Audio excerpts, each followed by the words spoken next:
Hello స్టోరీలో welcome to జాబిలమ్మ కథలు. ఇప్పుడు మనం చెప్పుకోబోయే కదా ఆడజన్మ రెండో భాగం.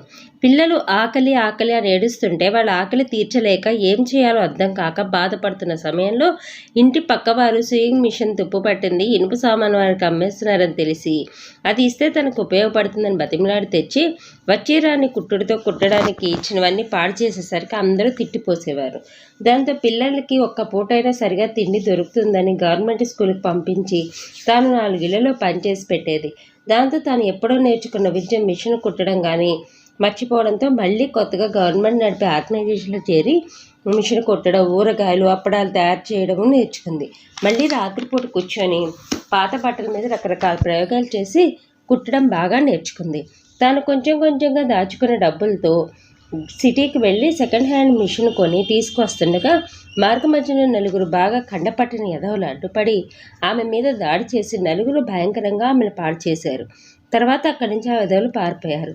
స్పృహ వచ్చిన ఆమెకు అక్కడి నుంచి కొంచెం దూరంలో ఉన్న కొండ మీద నుంచి దూకి చావాలని నెమ్మదిగా కొండ మీద ఎక్కి ఆవేశంతో దూకే సమయంలో ఎక్కడి నుంచో అమ్మ అని పిలిపి వినిపిస్తుంది. చుట్టుపక్కల చూస్తే ఎవరూ లేరు.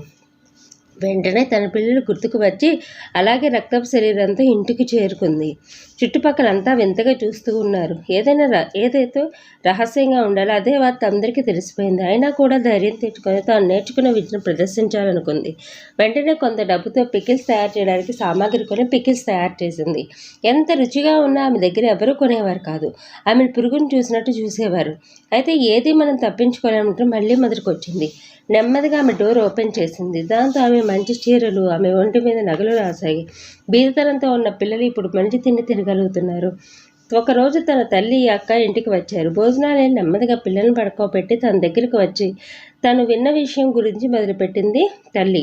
అది నిజమేనా అని అడుగుతుంటే ఆమె గొంతు వణికింది.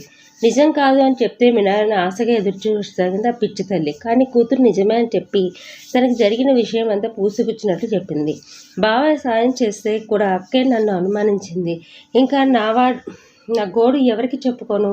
ఆమెకి జరిగిన అన్యాయం తెలుసుకొని తల్లి కూడా ఏమీ మాట్లాడలేదు.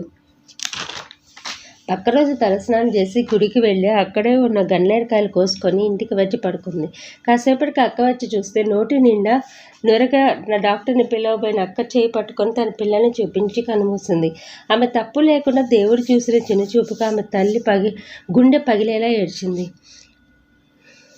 అంతేనండి కదా. మీకు మా కథ నచ్చితే లైక్ చేయండి, షేర్ చేయండి, సబ్స్క్రైబ్ చేసుకొని నాకు సపోర్ట్ చేయండి.